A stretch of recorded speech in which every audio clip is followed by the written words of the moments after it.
Welcome everyone, today we have an amazing build for Diablo 4 Season 4. So looking behind me, we're currently learning a Sorceress build that is Immortal Flame Shield Sorceress. And of course, this is one of the highest pit clear with over 132 pit solo, and this is an insane fast clear speed. And as you can see, this is an Immortal Sorcerer. So the flame shield is always up, and this means the Sorceress is invulnerable, having barriers, dealing tons of damage, crowd controlling enemies, and blinking around as you see over here. It is incredibly broken. I won't say broken. It is incredibly powerful. And you can see the monsters are permanent stun, the monsters are frozen, the monsters are shattering. And the Sorceress is doing tons of flame damage using basic attacks that lowers their cooldown. You can see that through basic attacks, the Sorceress cooldown, that the only cooldown still is gonna be Flame Shield. And the cooldown for Flame Shield is always reducing, allowing the Sorceress to teleport and also blink as they desire, and also having invulnerability 100% of the time as they blink around through the dungeon. The damage is very sizable as you crowd control enemies as you group them together and then you explode them. Yes, this is an incredibly powerful Sorceress, and this is definitely a build I was recommended to share and also to learn with everyone. And after having a look today, it is wonderfully powerful. So let's skip a little bit forward and let's have a look at the boss fight for this particular Sorceress. Now coming over to the boss fight. This is one of the bosses that summons, but because we're not using the Holy Ball, that doesn't really matter. As you can see, the Sorceress have no problem against the boss, simply because it has tons of staggering, together with constant uptime of the flame shield for invulnerability. If you have 100% taking no damage, then you just have to build more offense, right? Now it will take a little while for the boss to die, simply because the boss's HP is scaled multiplicatively with higher pit levels. So the majority of the time spent for the clear is actually going down with the boss. And you can see the boss eventually falls, and the Sorceress still had about 2 to close to 3 minutes to spare. And this is one of the fastest clearing for 132 pit. And this is incredible, right? And I really wanted to share this build with you guys and learn together how does the Sorceress work and what are the unique items you needed for this Immortal build. Now before we jump into the guide, I want to say a big thank you and also credits to Muka here for sharing his build and also his setup. If you do want to have a look, he is currently the rank number 2 player with overall class number 1 player for Sorceress and having the fastest clear time for 132. Now once he clears 133, he will be number 1 player on the leaderboard onto the max row leaderboard, and this is incredible. Now he does have a number of versions of the build, one without the shackle as well, but currently I do believe the current shackle build is one of the strongest setup. So we'll be learning this particular setup, and I'll be adding the variants together with the different gear stats and also choices of the gears with you guys as we learn the build. So coming over to the setup of the build. Right away you can see the skills that he has on the skill bar are going to be Flame Wall, Flame Shield, together with Forcebolt, Firebolt, and also Teleport. The enchantments are going to be Firebolt and also Teleport. Now there will be reasons behind it. One of the biggest reasons is the only cooldown skills you have will be Flame Shield, and it's very important to have this one to be reducing cooldowns to become the Immortal Sorceress. Now briefly going through the gears of choice, and this is quite important. The Hellas Queen's Crest will provide him with cooldown reduction plus skill rank, which increases damage, and also some maximum life, which is okay. Now in terms of the choices of the chests, having this particular infinite chest allows him to pull enemies together, and as you can see in the replays, the demonstrations, he was pulling enemies together, constantly stunning enemies, dealing more damage to stun enemies. And this chest is incredibly powerful with ranks to glass cannon, damage to stun enemies, and also additional damage. Because he's immortal, dealing more damage is always preferable. Now in terms of the gloves, he's going with a unique gloves Flame Waver. As for the Flame Waver, he will be dealing more damage through Firebolt. Having additional rank to Firebolt really helps, and also more damage to burning enemies. The final piece of unique item will be coming from the Tarasha's Ring. This ring will allow him to have even more damage, cooldown reduction, and also additional damage as he rotates elements. Now, before we jump into the rest of the items, if you guys are planning to play Sorceress and want to pick up those gears as we make the video as the build become popular, like the auto-casting barbarians, you can look onto the trading side, the market, to see if you can pick up some great effects onto those unique items. And this time, if you pick up those early, this can be much cheaper, but the price will inflate, because this build will become very popular, I'm sure of it. If you're immortal, if you're killing super fast, everyone will want to try this. So definitely look into those 3 unique items if you want to pick up some really nice greater FX ones. Go for the cooldown reduction, go for the rank to firebolt, and finally go for the ranks to glass cannon will definitely be good. Now the next piece of the gear is going to be essential. This particular hectic aspect will allow you to reduce the cooldowns with your basic attack skills. He will be stacking attack speed and even more attack speed for basic attack skills. And this way, he will be reducing the cooldowns for his flame shield to becoming the immortal Sorceress. Now, as for the plans, you do want the greater effects onto Firebolt. Intelligence is also preferable because anything that gives you damage is always preferable because you're immortal, right? So Firebolt increased ranks will be essential here for the greater effects. In terms of the boots, we're going with Explorer's aspects.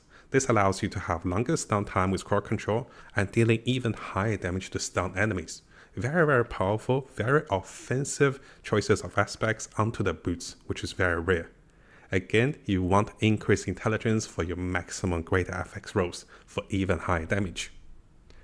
Now in terms of the one-handed weapon, we're going with a wand for increased lucky hit chance, we're going with damage over time, intelligence damage, and finally we'll be tempering for pyromancy attack speed for more basic attacks that lowers the cooldowns of your flame wall.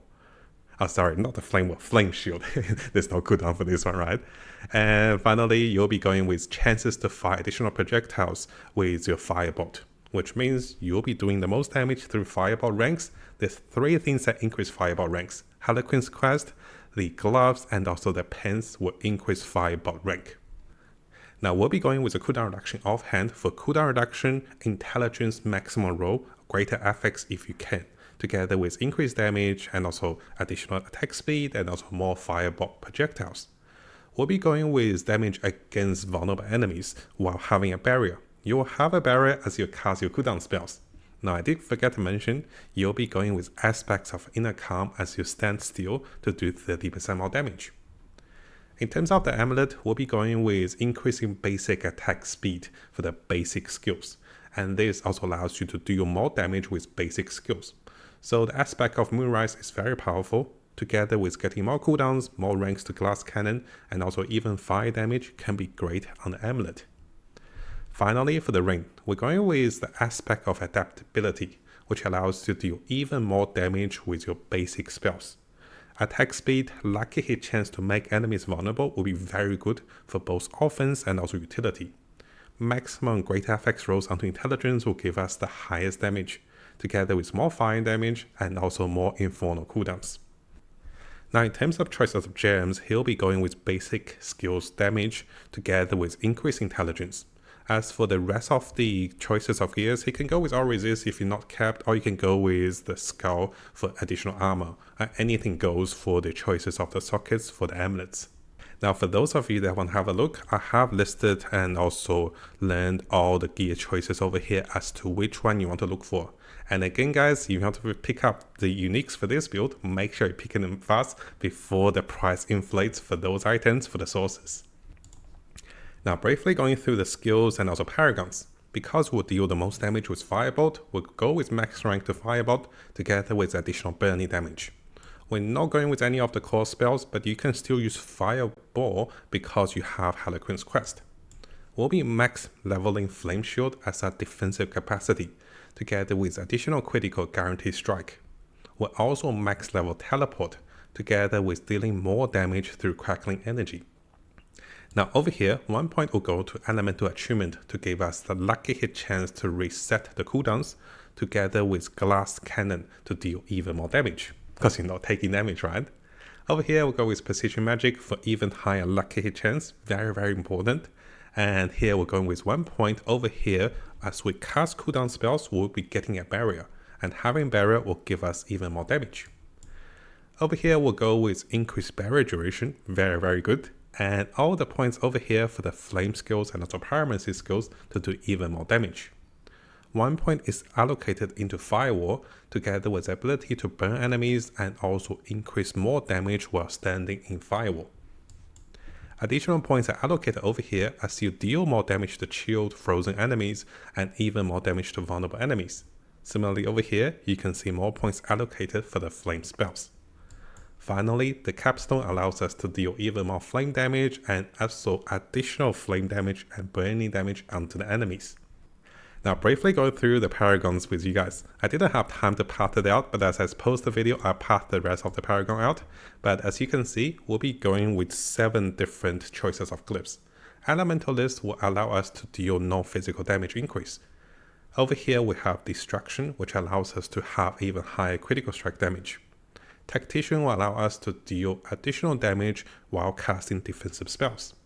And Pyromaniac allows us to deal more flame damage, of course. Together with Charge, which allows us to deal even more damage with crackling energy that increases our damage. Exploit will be used for vulnerability and more vulnerability damage.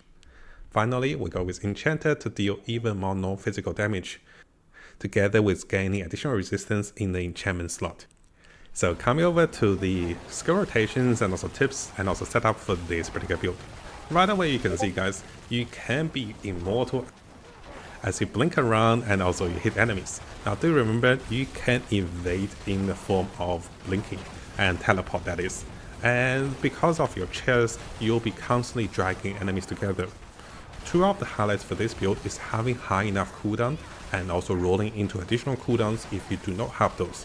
So rolling into cooldowns onto your helmet and also onto your amulet and also onto your offhand is essential to ensure you have 100% uptime with your flame shield. And once that is done, you just have to build in the damage.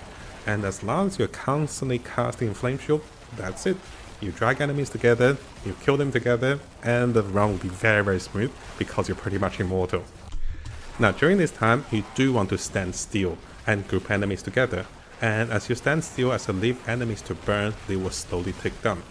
Casting Flame Wall and also shooting flame spells through Flame Wall will give you additional damage as you stand still. And as you burn enemies, as you tickle them down, you want to rotate through 3 different elements to deal the most damage coming from your unique rings.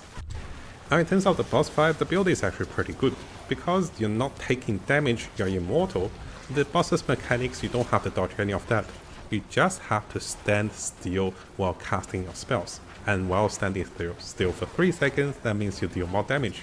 Don't forget to rotate your spells, so you're always casting your Ice, Cold, and also Lightning elemental spells, so that's where you deal the most damage. And as you build towards more damage with Immortal setup, it's pretty cool to push for the pit when you don't have to worry about dying, right? So very cool build. And you know, I'm really loving it, and I wonder if I want to make a Sorceress. Probably too hard, right? I'm not usually a Sorceress main guy, but this looks amazing. So yes, before I finish, again a big thank you for Muka here for sharing this particular setup, and I believe he does have his Twitch stream. So if you guys want to follow his Twitch stream, I'll have the links available to follow his Twitch stream and also his Discord if you have any question on the Sorceress. And again, big shout out for sharing this wonderful build, and likely he'll be pushing into #1 leaderboard very soon using this Sorceress setup.